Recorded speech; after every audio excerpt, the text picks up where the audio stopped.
Student आप इस तो पहला वाली वीडियो ਦੇ ਵਿੱਚ ਸਾਰੀਆਂ eigen values eigen vector find ਕਰਨੇ ਸਿੱਖ ਲਏ। ਸੋ ਉਹੀ ਲੈਕਚਰ ਨੂੰ ਅੱਗੇ ਕੰਟੀਨਿਊ ਕਰਦੇ ਹਾਂ।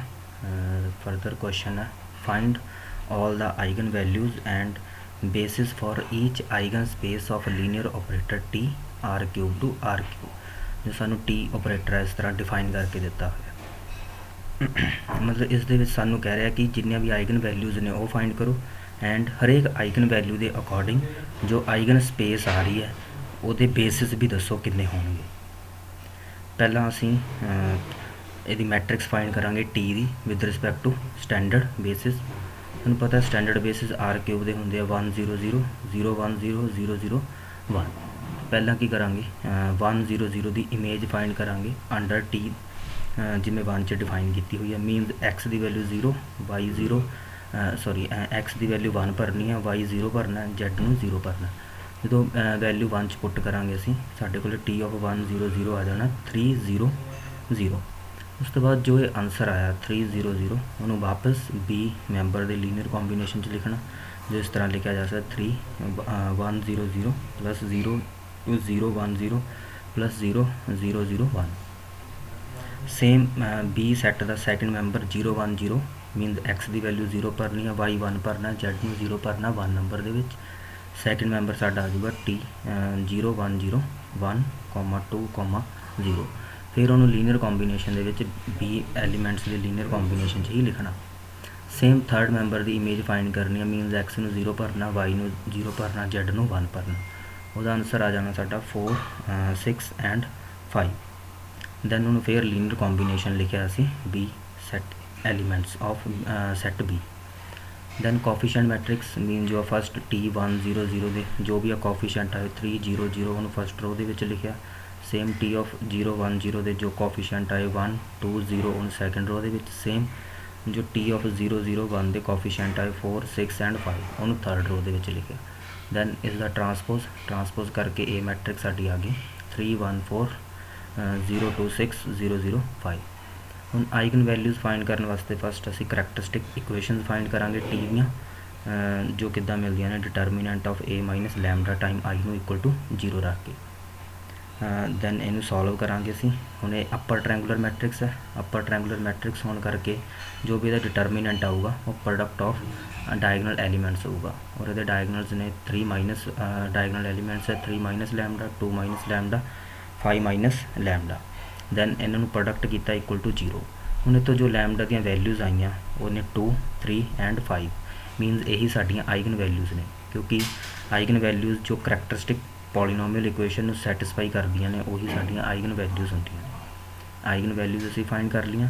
हुण हरेक आइगन वैल्यू के अकॉर्डिंग असीं आइगन स्पेस फाइंड करांगे मीनस असीं linearly independent eigen vector find करांगे। पहला आइगन वैल्यू 2 के अकॉर्डिंग फिर 3 के अकॉर्डिंग फिर 5 के according.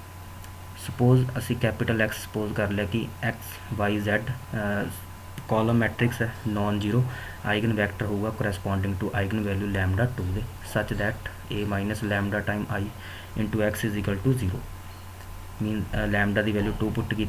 Then A minus 2 time identity matrix में सॉल्व करके ये मैट्रिक्स आ गई साढ़े को 1 1 4 0 0 6 0 0 3 नाल मल्टीप्लाई करना X Y Z column matrix equal to 0 0 0 matrix. Then इतने ऑपरेशन लगा के इनू सॉल्व करना सॉल्व करके साढ़े को 2 इक्वेशन बन गई X plus Y plus 4 Z is equal to 0 and 6 Z is equal to 0। हम साढ़े को नंबर ऑफ लीनियर इक्वेशन तो 2 ने बट नंबर ऑफ वेरीएबल्स 3 ने मीनस लीनियरली इंडिपेंडेंट वेरीएबल कितने होंगे number of variables minus number of linear equation minus 1। So number of linearly independent variable 1 होगा। Then 3 number में सॉल्व करके जैड की वैल्यू 0 आ गई उन्होंने वापस 2 नंबर च पुट करना उतो साडा X plus Y is equal to 0 आ गया means X is equal to minus Y. हुण इत्थे साडी कोल ऑप्शन है या तो असीं एक्स नूं लीनियरली इंडिपेंडेंट मान सकते हैं या वाई नूं। मैं इत्थे वाई नूं लीनियरली इंडिपेंडेंट वेरीएबल लैके चल रहे हैं मीन कैपिटल एक्स की वैल्यू आ गई एक्स वाई जैड की माइनस वाई एक्स की वैल्यू पुट हो गई इत्थे वाई सेम रह गया जैड साडा 0 सीगा। दैन वाई कॉमन आ गया मीन जो भी साडी आइगन स्पेस बन गई आइगन स्पेस होंदा की है lambda is equal to 2 eigen value के अकॉर्डिंग जिन्ने भी साडे आइगन वैक्टर आए ਉਹ ਸਾਡੇ ਆਈਗਨ ਵੈਕਟਰ ਇਹ ਆ ਰਹੇ ਨੇ -y, y, 0, ਫਿਰ y is real number. But ਇਸ ਦੇ ਵਿੱਚੋਂ ਇੰਡੀਪੈਂਡੈਂਟ ਕੀ ਹੈ, ਮੀਨ -1, 1, 0 ਤੋਂ ਹੀ ਅਸੀਂ ਸਾਰੀਆਂ ਜਿੰਨੀਆਂ ਵੀ ਆਈਗਨ ਵੈਕਟਰ ਹੈ ਉਹ ਬਣਾ ਸਕਦੇ ਹਾਂ। ਦੈਨ ਇਹੀ ਐਲੀਮੈਂਟ ਸੀ ਜੋ ਇਹਦਾ -1, 1, 0 ਇਹੀ ਇਹਦਾ ਬੇਸਿਸ ਬਣ ਗਿਆ। Then basis of eigen space corresponding to eigen value lambda is equal to 2 means ਇੱਥੇ y ਨੂੰ ਮੈਂ 1 ਪਰ ਜਾਂ 2 ਪਰ ਉਸ ਅਕੋਰਡਿੰਗ ਹੀ ਸਾਰੇ ਜੋ ਵੀ ਆਈਗਨ ਵੈਕਟਰ ਬਣਨਗੇ ਉਹ -1, 1, 0 ਤੋਂ ਹੀ ਜਨਰੇਟ ਹੋ ਜਾਣਗੇ ਸਾਰੇ ਦੇ ਸਾਰੇ। ਇਸ ਕਰਕੇ ਇਹਦੇ ਬੇਸਿਸ -1, 1, 0 ਹੋ ਜਾਣਗੇ ਕਰੈਸਪੋਂਡਿੰਗ ਲੈਮਡਾ 2 ਦੇ। ਅਗਰ ਫਰਦਰ ਸਾਨੂੰ ਕੁਐਸਚਨ 'ਚ ਪੁੱਛਦਾ ਕਿ ਜਿਓਮੈਟ੍ਰਿਕ ਮਲਟੀਪਲਿਸਿਟੀ ਵੀ ਦੱਸੋ lambda is equal to 2 eigen value ਦੇ ਅਕੋਰਡਿੰਗ, ਔਰ ਉਹ ਹੁੰਦੀ ਹੈ number of linearly independent eigenvector, ਔਰ ਉਹ ਸਾਡੇ ਕੋਲ ਇੱਕੋ ਹੀ ਆਇਆ -1, 1, 0। ਦੈਨ ਜਿਓਮੈਟ੍ਰਿਕ ਮਲਟੀਪਲਿਸਿਟੀ ਕੀ ਆਊਗੀ ਲੈਮਡਾ 2 ਦੀ 1 ਹੀ ਆਊਗੀ। ਜ਼ਰੂਰੀ ਨਹੀਂ ਹੈ ਸਾਡੇ ਕੋਲ ਆਈਗਨ ਵੈਲਿਊ ਦੇ ਅਕੋਰਡਿੰਗ ਦੋ ਵੀ ਆਈਗਨ ਵੈਕਟਰ ਜਿੰਨੇ ਵੀ ਆਣਗੇ ਲੀਨੀਅਰਲੀ ਇੰਡੀਪੈਂਡੈਂਟ ਬਸ ਉਹੀ ਇਹਦੇ ਵਿੱਚ ਰੱਖਣੇ ਆ ਆਈਗਨ ਸਪੇਸ ਦੇ ਵਿੱਚ। ਸੇਮ ਹੁਣ ਲੈਮਡਾ 3 ਦੇ ਅਕੋਰਡਿੰਗ ਆਈਗਨ ਵੈਲਿਊ ਦੇ ਅਕੋਰਡਿੰਗ ਅਸੀਂ capital X non zero eigen vector suppose ਕੀਤਾ ਸੱਚ ਦੈਟ ਫਿਰ ਉਹੀ condition a minus lambda time i means ਇੱਥੇ ਲੈਮਡਾ ਦੀ ਵੈਲਿਊ 3 ਹੋਗੀ। ਉਸ ਤੋਂ ਬਾਅਦ a minus 3 time identity matrix ਨੂੰ ਮਾਈਨਸ ਕਰਕੇ ਉਹ ਆ ਗਿਆ ਸਾਡਾ 0, 1, 4, 0, -1, 6, 0, 0, 2।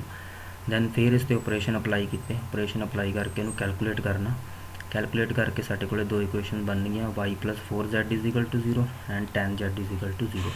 ਸੇਮ ਉਹੀ concept number of linear equation 2 ਨੇ, ਨੰਬਰ ਆਫ ਵੇਰੀਏਬਲਸ 3 ਨੇ, ਲੀਨੀਅਰਲੀ ਇੰਡੀਪੈਂਡੈਂਟ ਵੇਰੀਏਬਲ 1 ਹੋਊਗਾ। ਦੈਨ ਇੱਥੋਂ 4 ਨੰਬਰ ਤੋਂ z ਦੀ ਵੈਲਿਊ 0 ਆ ਗਈ।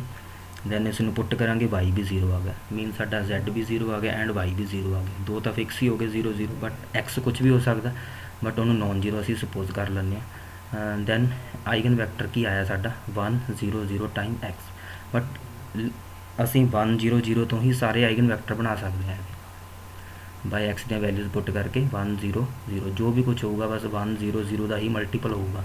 ਇਸ ਕਰਕੇ ਇੱਕ ਹੀ ਆਈਗਨ ਵੈਕਟਰ ਆਇਆ ਸਾਡੇ ਕੋਲ, ਉਹੀ ਆਈਗਨ ਸਪੇਸ ਲੈਮਡਾ = 3 ਦੇ ਅਕੋਰਡਿੰਗ ਜੋ ਵੀ ਆਈਗਨ ਸਪੇਸ ਬਣਨੀ ਹੈ ਉਹਦਾ ਬੇਸਿਸ ਬਣ ਜਾਣਾ, ਮੀਨਸ 1, 0, 0 ਲੈਮਡਾ 3 ਦੇ ਅਕੋਰਡਿੰਗ ਉਹਦਾ ਬੇਸਿਸ ਹੋ ਗਿਆ। ਮੈਂ x ਦੀ ਵੈਲਿਊ 1 ਚੂਜ਼ ਕਰ ਲਈ ਇੱਥੇ। ਸੇਮ ਲੈਮਡਾ 5 ਵਾਸਤੇ ਉਹੀ ਕੰਮ ਕਰਨਾ ਸੇਮ, ਇਹ ਹੁਣ ਤੁਸੀਂ ਖੁਦ ਕਰਨਾ ਟਰਾਈ। ਉਸ ਤੋਂ ਬਾਅਦ ਐਗਜ਼ਾਮਪਲ ਕਿ let v be a vector space of all real valued continuous function and t ਕੀ ਹੈ linear operator on v such that define ਕੀਤਾ ਹੋਇਆ ਕਿ t of f of x is equal to integration 0 to x f of t dt ਦੀ, ਮੀਨ ਸਾਨੂੰ ਜੋ ਵੀ linear ਟਰਾਂਸਫੋਰਮੇਸ਼ਨ ਆ ਉਹ define ਕੀਤੀ ਹੋਈ ਹੈ ਇੰਟੀਗ੍ਰੇਸ਼ਨ ਦੀ ਹੈਲਪ ਨਾਲ। 0 to x ਇੰਟੀਗ੍ਰੇਸ਼ਨ ਕਰਨੀ ਆ ਫੰਕਸ਼ਨ ਦੀ, ਜੋ ਵੀ ਇੱਥੇ ਫੰਕਸ਼ਨ ਹੋਊਗਾ f of x bus x ਦੀ ਜਗ੍ਹਾ 'ਤੇ t ਚੇਂਜ ਕਰਕੇ f of t the integration ਕਰਨੀ ਹੈ, ਬਾਅਦ 'ਚੋਂ upper limit lower limit put ਕਰਨੀ ਹੈ। ਦੈਨ ਅਸੀਂ ਸ਼ੋਅ ਕਰਨਾ t ਦੀ ਕੋਈ ਵੀ ਆਈਗਨ ਵੈਲਿਊ ਨਹੀਂ ਹੈ, ਮੀਨਸ t ਫਰਦਰ ਇਹ ਕੁਐਸਚਨ ਇੱਦਾਂ ਵੀ ਆ ਸਕਦਾ ਹੈ ਕਿ give an example of linear transformation which has no eigen value, ਕਿ ਜਿਸ ਦੀ ਕੋਈ ਵੀ ਆਈਗਨ ਵੈਲਿਊ ਨਾ ਹੋਵੇ ਉਸ ਤਰ੍ਹਾਂ ਦੀ ਕੋਈ ਲੀਨੀਅਰ ਟਰਾਂਸਫੋਰਮੇਸ਼ਨ ਦੀ ਐਗਜ਼ਾਮਪਲ ਦਿਓ। ਦੈਨ ਫਿਰ ਉਹਦੇ ਲਈ ਆ ਐਗਜ਼ਾਮਪਲ ਅਸੀਂ ਦੇ ਸਕਦੇ ਹਾਂ। ਹੁਣ ਇਸ 'ਚ ਅਸੀਂ ਪ੍ਰੂਫ ਕਰਨਾ t has no eigen value, ਅਸੀਂ ਉਲਟਾ ਸਪੋਜ਼ ਕਰ ਲੈਂਦੇ ਹਾਂ ਕਿ suppose is possible t has eigen value lambda ਹੈਗੀ ਆ। ਜੇ ਆਈਗਨ ਵੈਲਿਊ ਹੈ ਦੈਨ ਬਾਈ ਡੈਫੀਨੇਸ਼ਨ ਕੋਈ ਨੋਨ ਜ਼ੀਰੋ ਵੈਕਟਰ ਵੀ ਮਿਲਣਾ ਚਾਹੀਦਾ ਵੈਕਟਰ ਸਪੇਸ v 'ਚੋਂ, ਬਟ v ਦੇ ਵਿੱਚ ਸਾਰੇ ਕਿੰਨੇ ਰੀਅਲ ਵੈਲਿਊਡ ਕੰਟੀਨਿਊਸ ਫੰਕਸ਼ਨ ਨੇ। ਇਸ ਕਰਕੇ ਸਾਡਾ ਆਈਗਨ ਵੈਕਟਰ ਵੀ f of x continuous function type ਦਾ ਹੀ ਹੋਊਗਾ such that t of f of x is equal to lambda f of x। Definition ਇੱਥੇ ਸਮਾਲ v ਲਿਖਦੇ ਹੁੰਦੇ ਸੀ, ਸਮਾਲ v ਦੀ ਜਗ੍ਹਾ 'ਤੇ f of x ਆ ਗਿਆ। Then t of f of x ਸਾਨੂੰ ਡਿਫਾਈਨ ਕੀਤੀ ਹੋਈ ਹੈ integration 0 to x f of t dt, so ਉਹਦੀ ਇੱਥੇ ਵੈਲਿਊ ਪੁੱਟ ਕਰਤੀ। ਵੈਲਿਊ ਪੁੱਟ ਕਰਨ ਤੋਂ ਬਾਅਦ ਇਹ ਆ ਗਿਆ lambda f of x। Then ਇਹਦਾ ਡੈਰੀਵੇਟਿਵ ਕਰਤਾ ਵਿਦ ਰਿਸਪੈਕਟ ਟੂ x ਦੇ। ਹੁਣ ਇੱਥੇ ਕੀ ਹੈ ਇੰਟੀਗ੍ਰੇਸ਼ਨ ਜੋ ਹੋ ਰਹੀ ਹੈ ਉਹ ਵਿਦ ਰਿਸਪੈਕਟ ਟੂ t ਦੇ dt ਦੇ ਹੋ ਰਹੀ ਹੈ, ਮੀਨਸ t ਦੇ ਵਿਦ ਰਿਸਪੈਕਟ ਟੂ ਇੰਟੀਗ੍ਰੇਸ਼ਨ ਹੋ ਰਹੀ ਹੈ, but derivative with respect to ਅਸੀਂ x ਦੇ ਕਰਨਾ, ਮੀਨ ਜੋ ਆਹ ਲਿਮਿਟਸ ਆ ਰਹੀਆਂ ਨੇ 0 to x ਵਾਲੀਆਂ ਉਹਦੇ ਵਿਦ ਰਿਸਪੈਕਟ ਟੂ ਕਰਨਾ। ਦੈਨ ਉਸ ਨੂੰ ਕਰਨ ਦਾ ਫਾਰਮੂਲਾ ਹੁੰਦਾ ਕਿ ਜੋ ਵੀ ਗਿਵਨ ਫੰਕਸ਼ਨ ਹੈ ਅਗਰ ਅਸੀਂ derivative with respect to limits ਦੇ ਕਰਨਾ ਹੋਵੇ, ਫੰਕਸ਼ਨ ਦਾ ਡੈਰੀਵੇਟਿਵ ਪਾਰਸ਼ੀਅਲ ਕਰ ਦਿਓ ਵਿਦ ਰਿਸਪੈਕਟ ਟੂ x ਦੇ ਇੰਟੀਗ੍ਰੇਸ਼ਨ 0 to x ਪਲੱਸ ਜੋ ਵੀ f of t ਸਾਨੂੰ ਫੰਕਸ਼ਨ ਦਿੱਤਾ ਸੀ ਉਹ 'ਚ ਅੱਪਰ ਲਿਮਿਟ ਪੁੱਟ ਕਰਨੀ ਹੈ, ਮੀਨਸ x ਦੀ t ਦੀ ਜਗ੍ਹਾ 'ਤੇ x ਪੁੱਟ ਕਰ ਦੇਣਾ ਤਾਂ f of x ਬਣ ਜੂ। ਉਸ ਤੋਂ ਬਾਅਦ ਡੈਰੀਵੇਟਿਵ ਕਰਨਾ ਵਿਦ ਰਿਸਪੈਕਟ ਟੂ x ਦੇ ਅੱਪਰ ਲਿਮਿਟ ਦਾ, ਫਿਰ ਮਾਈਨਸ फंक्शन दे विच लोअर लिमिट वैल्यू पुट करनी है टी की जगह ते 0 and derivative with respect to x दे 0 का करना। और राइट साइड ते लैम्डा कॉन्सटेंट है फंक्शन एक्स का ही सी इस करके एफ डैश एक्स आ जाऊगा। ਹੁਣ ਇਹਦਾ ਜਦੋਂ ਪਾਰਸ਼ਲ ਡੈਰੀਵੇਟਿਵ x ਨਾਲ ਕਰਾਂਗੇ f ऑफ t ਦਾ ਇਹ 'ਚ x ਇਨਵੋਲਵ ਹੀ ਨਹੀਂ ਹੈ ਤਾਂ ਇਹਦਾ ਡੈਰੀਵੇਟਿਵ 0 ਹੋਊ। ਡੈਰੀਵੇਟਿਵ 0 ਹੋਣ ਕਰਕੇ ਸਾਰਾ ਇੰਟੀਗ੍ਰੇਸ਼ਨ 0 to x ਵੀ 0 ਆ ਜਾਊ ਸਾਡਾ। ਦੈਨ d ਦਾ dx ਦਾ derivative with respect to dx ਹੀ ਕਰਨਾ ਉਹ 1 ਆ ਜਾਊਗਾ। ਮੀਨਸ ਸਿੰਪਲ ਸਾਡੇ ਕੋਲ ਜੋ ਫੰਕਸ਼ਨ ਆ ਜੂ f ऑफ x ਹੀ ਬਚ ਜਾਣਾ। ਰਾਈਟ ਸਾਈਡ ਤੇ lambda time f dash x। Then ਇਹਨੂੰ f ऑफ x ਨੂੰ डिवाइड करता इधर ये बन गया f dash x over f of x is equal to 1 by lambda. Then integration with respect to x दे करनी है मीनस नीचे फंक्शन है उपर डेरीवेटिव पे तो लॉग ऑफ एफ एक्स हो जाना है 1 ओवर लैम्डा कॉन्सटेंट सी 1 का इंटीग्रेशन एक्स हो जाऊगा plus c constant of integration आ गया। दैन इधर लॉग है दूसरी साइड पर जाके ई रेज टू पावर चला जाना सारा कुछ मीनस एफ ऑफ एक्स बन गया e raise to power x over lambda plus c. इसमें अलग अलग लिखता e raise to power c into E raise to power x over lambda. जो e raise to power c constant c उन्हें मैं A का नाम देता। दैन एक्स की वैल्यू 0 पुट की है ये सिर्फ कॉन्सटेंट फाइंड करने लिए कर रहे हैं असी। ये बन गया F of 0 into A time E raise to power 0 by lambda. E raise to power 0 1 होंगे मीनस ए की वैल्यू आ गई साड़ी एफ ऑफ 0 वापस 2 नंबर पुट करती मीनस एफ ऑफ एक्स बन गया साडा F of 0 into E raise to power x by lambda. उस तो बाद जो भी इंटीग्रेशन के अंदर फंक्शन सी वो एफ ऑफ टी सीगा इस करके एक्स की जगह पर टी पुट कर दें इतने। दैन ये बन गया F of t is equal to f of 0 into E raise to power t by lambda. Then integration करना विद रिस्पैक्ट टू टी दे टी की लिमिट 0 टू एक्स तक दोनों साइड पर जो करा 0 to x f of t d t. F of 0 constant है constant होने करके इंटीग्रेशन तो बाहर आ जाऊगा। सिंपल इंटीग्रेशन करने 0 to x e raise to power t by lambda d t की और वो इंटीग्रेशन ये होंगी है e raise to power t by lambda जो टी का कॉफिशेंट है वो डिवाइड हो जाएगा मीनस 1 बाई लैम्डा और लिमिट 0 टू एक्स है।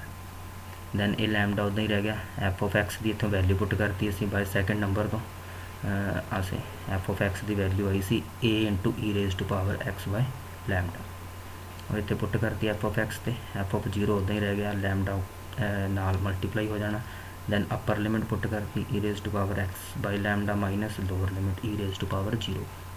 दैन ना कैंसल हो जाना लैम्डा एंड एफ ऑफ 0 नाल एफ ऑफ 0 कैंसल हो जाना। सिंपल बचना e raise to power x by lambda is equal to e raise to power x by lambda minus 1 cancel होकर जी आंसर आना साडा 0 इज इक्वल टू -1 वो possible नहीं है मीनस जो असी सुपोज किया सी वो रॉन्ग है टी की कोई भी आइगन वैल्यू नहीं मिलूगी सानू। नैक्सट थ्योरम है कि टी वी टू बी एक लीनियर ऑपरेटर है।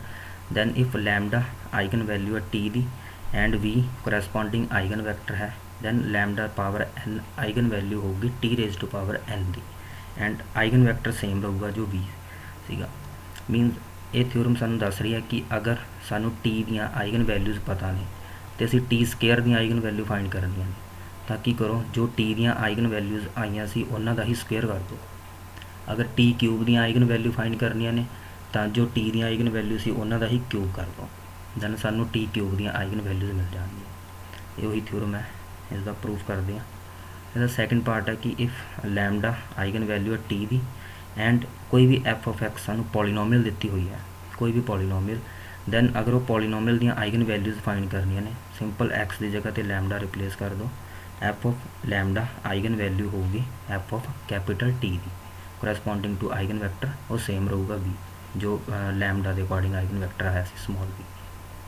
फस्ट पार्ट का प्रूफ वो प्रूफ करना सी लैम्डा एन आइगन वैल्यू है t raise to power n की उसमें असीं प्रूफ करांगे PMI की हैल्प के नाल। स्टैप नंबर फस्ट कि रिजल्ट प्रूफ करना होंगे एन इज इक्वल टू 1 वास्ते मीनस असीं प्रूफ करना कि lambda power 1 is eigen value है टी पावर 1 की। हुण लैम्डा सानू आइगन वैल्यू टी की गिवन है it mean V and vector भी गिवन है करस्पॉन्डिंग दैन बाय डेफिनेशन की होगा T of V is equal to lambda time V तो टी 1 लिख दें T of 1 V is equal to lambda time lambda power 1 into V. इस तो by definition he clear है कि लैम्डा 1 आइगन वैल्यू होगी टी 1 की मीनस रिजल्ट N 1 वास्ते ट्रू हो गया। उस तो बाद step number second, assume that result is true for n is equal to m वास्ते। मीन जो t raise to power m करांगे into we vector is equal to lambda power m into v. Means lambda m eigen value है T power m दी। To proof करना third step के result n is equal to m plus 1 वास्ते। Means t raise to power m plus 1 into v is equal to lambda time lambda power m plus 1 into v. Left side t raise to power m plus 1 to v, इसमें ब्रेक करके लिखांगे t power m into t v. इनू t power m t of v लिखता, t of v by 1 number की help के नाल और लैमडा वी आ गया। एंड क्योंकि टी साडी लीनियर ऑपरेटर है, मीनस लीनियर ट्रांसफॉर्मेशन है, तो उसकी पावर जिन्नी मर्जी करी जाइए वो भी लीनियर ट्रांसफॉर्मेशन ही होगी। इस करके जो लैमडा स्केलर सीगा उन्हें T raise to power m तो बाहर आ जाना, टी पावर m वी।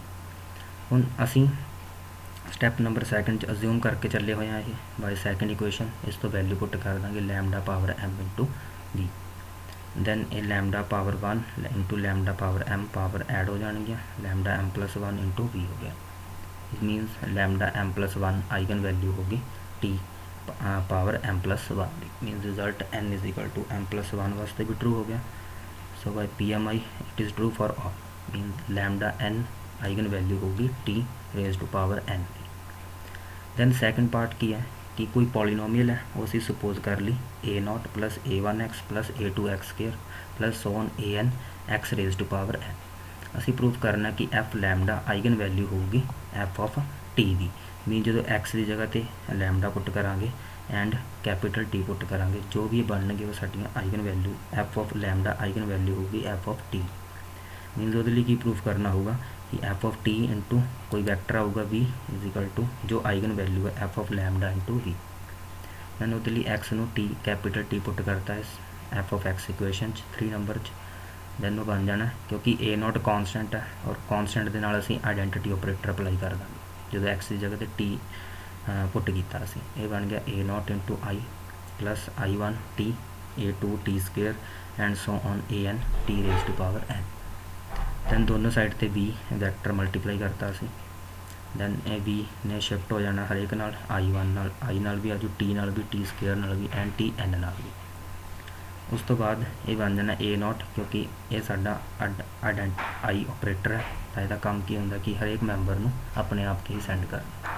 जिथे v आ गया plus a1 lambda we T of v की वैल्यू लैमडा वी है एंड जो असी उपर पार्ट च प्रूफ करके आया तो टी स्केयर वी की वैल्यू क्या होगी लैमडा स्केयर वी। मीन जिन्नी उत्ते पावर होगी लैमडा की उन्नी पावर ही आ जानी है and so on an lambda n V. Result apply होया। इस सारे जो वी कॉमन आ गया, वी कॉमन आने तो बाद ये चीज़ की बन गया कि असी जो भी पॉलीनोमियल सी f ऑफ x अगर ये लैमडा पुट कर दी है x की जगह पर तो यही बन जाना a0 plus a1 lambda plus a2 lambda square plus so on plus an lambda power n। So अपनी वही पॉलीनोमियल f ऑफ लैमडा बन गई into v. It means f of lambda eigen value होगी f of t v. Next theorem है कि अगर t we to v भी linear operator है एंड वैक्टर स्पेस की डायमेंशन फाइनाइट है then lambda eigen value t दी होगी if and only if T minus lambda time आई का जो डिटर्मिनेंट है वो 0 आऊगा।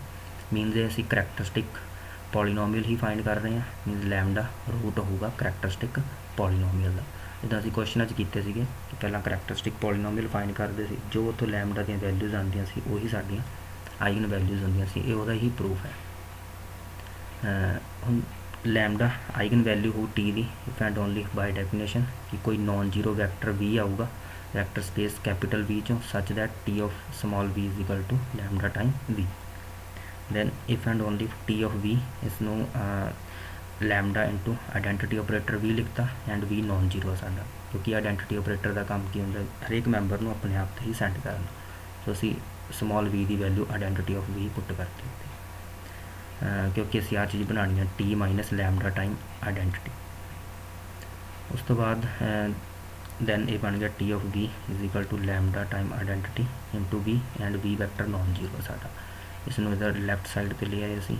दैन वी साडा कॉमन आ गया इफ एंड ओनली इफ चल रही है condition T minus lambda time identity into we vector is equal to 0, V non zero है, मीनस कोई नॉन जीरो मैंबर है जिसकी image under T minus lambda time identity operator के 0 आ रही है, मीनस वी किनू बिलोंग करूँगा kernel of T minus lambda time identity में, एंड वी नॉन जीरो है। It means T minus lambda time identity जो भी ऑपरेटर सीगा वो सिंगुलर हो गया क्योंकि वो कर्नल कोई नॉन जीरो मैंबर जा रहे हैं। इट मीन जो भी इसका डिटर्मीनेंट आऊगा वो 0 आऊगा, if and only determinant of this matrix is 0। और एक ही होंगी t minus lambda time identity का जो भी डिटर्मीनेंट होंगे वो करैक्टरिस्टिक पॉलीनोमियल ही होंगी साडी टी की, वो 0 है, मीनस लैमडा सैटिस्फाई करता पिया करैक्टरिस्टिक पॉलीनोमियल जस्ट लैमडा की जगह पर एक्स पुट करता, जो भी पॉलीनोमियल इक्वेशन आनी है उसमें लैमडा सैटिस्फाई करता, मीनस लैमडा की है रूट है characteristic polynomial equation of T का। ये प्रूफ कंप्लीट। नैक्सट है कि eigen vector corresponding to distinct eigen value of a linear operator are linearly independent, mean साढ़े को कुछ डिस्टिंक्ट आइगन वैल्यूज़ होंगे और उन्होंने करैसपोंडिंग जो भी आइगन वैक्टर्स आएंगे वो साढ़े लीनियरली इंडिपेंडेंट होंगे।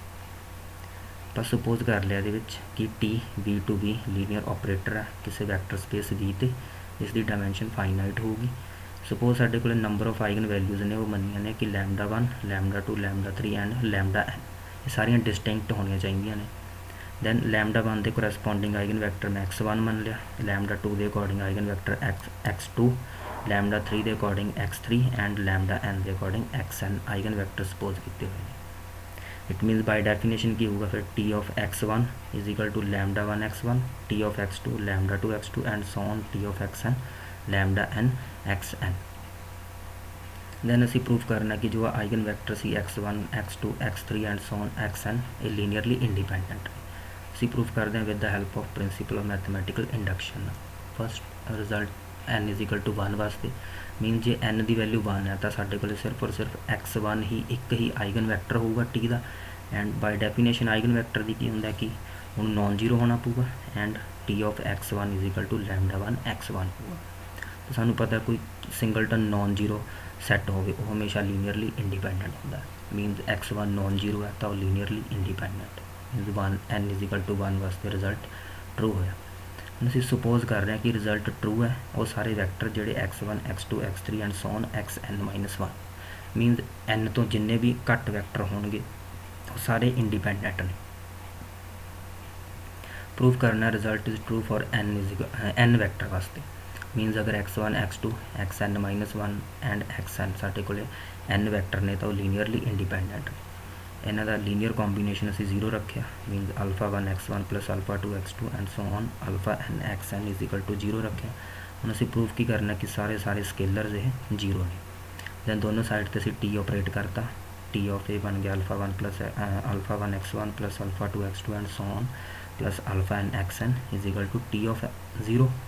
बट टी लीनियर ट्रांसफॉर्मेशन होने करके स्केलर सारे बाहर आ जाएंगे एंड टी हरेक नाल शिफ्ट हो जाना होंगे, एंड टी लीनियर ट्रांसफॉर्मेशन का टी ऑफ 0 की वैल्यू 0 आऊगी। ये बन गया साडा alpha 1 T of x1 मीनस lambda 1 x1 plus alpha 2 lambda time 2 x2, सारियां असी 1 नंबर की हेल्प के वैल्यूज़ पुट कर रहे हैं। असी साडा 1 नंबर ये सारियां वैल्यूज़ इत्थे पुट हो रही ने, दैन वैल्यूज़ पुट होके असी आंसर आ गया साडा alpha 1 lambda 1 x1 plus alpha 2 lambda 2 x2 plus so on alpha n xn lambda n is equal to 0।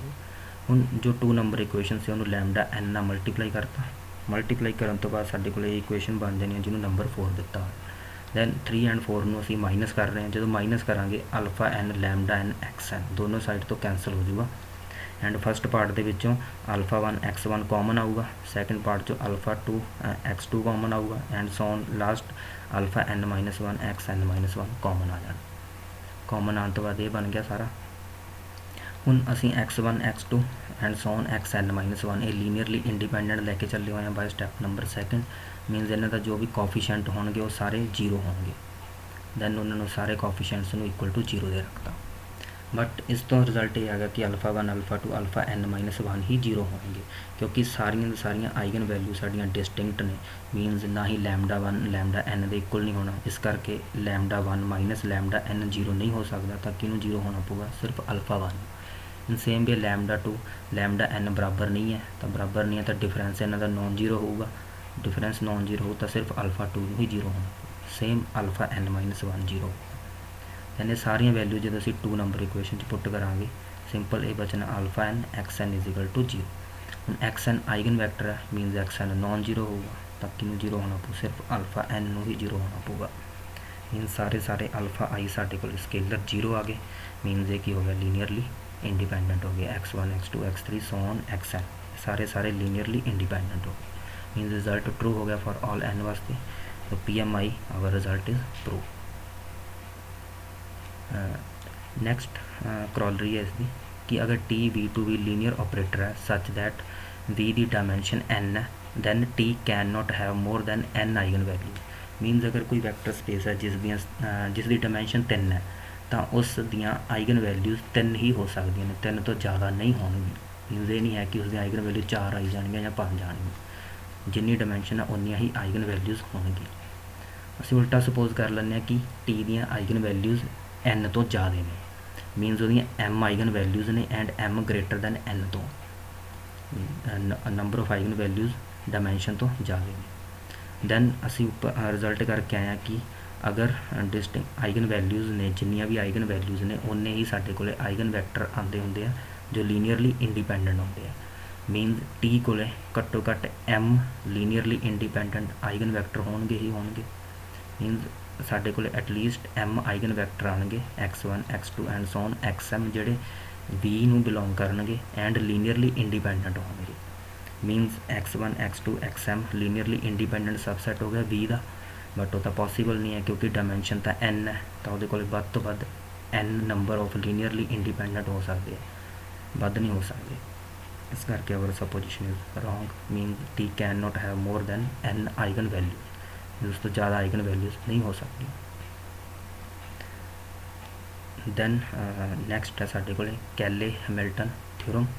ये स्टेटमेंट ओनली स्टेटमेंट ही करनी है जी कि every square matrix satisfy its characteristic polynomial. या दी अनदर स्टेटमेंट की है कि अगर V over F vector space है over field F such that V की डायमेंशन फाइनाइट है एंड T V2V एक लीनियर ऑपरेटर है साढ़े को लीनियर ऑपरेटर, दैन अगर उसकी असी करैक्टरिस्टिक पॉलीनोमियल फाइंड करिए जिन्होंने मैं स्मॉल m लैम्डा नाल डिनोट कर रहा कि यदि करैक्टरिस्टिक पॉलीनोमियल है, दैन जो T है T इनू सैटिस्फाई करूँगा। मीन जो लैम्डा की जगह पर T पुट करांगे आंसर साडा 0 आऊगा, that is T satisfy m of lambda is equal to 0। Next है definition minimal polynomial of linear operator. Mean अगर V over F vector space है over field F such that V की dimension finite है and T V2V एक linear operator है, then a polynomial m of x कोई polynomial mx होगी, उसनू असी मिनिमल पॉलीनोमियल कहांगे T दी इफ उसने कंडीशंस ने 3। फर्स्ट कंडीशन है कि leading coefficient of m of x is 1 होना चाहिए। मीन जो भी सपोज अगर पॉलीनोमियल आ रही है साढ़े को x² plus 2x plus 1, then जो लीडिंग कोफिशिएंट है मीन x² का जो कोफिशिएंट है वो 1 होना चाहिए। दूसरी कंडीशन की है कि mx जो t है वो mx is equal to 0 satisfy करे, मीन जो x की जगह पर असी t पुट करांगे साडा आंसर 0 आवे। तीसरी कंडीशन है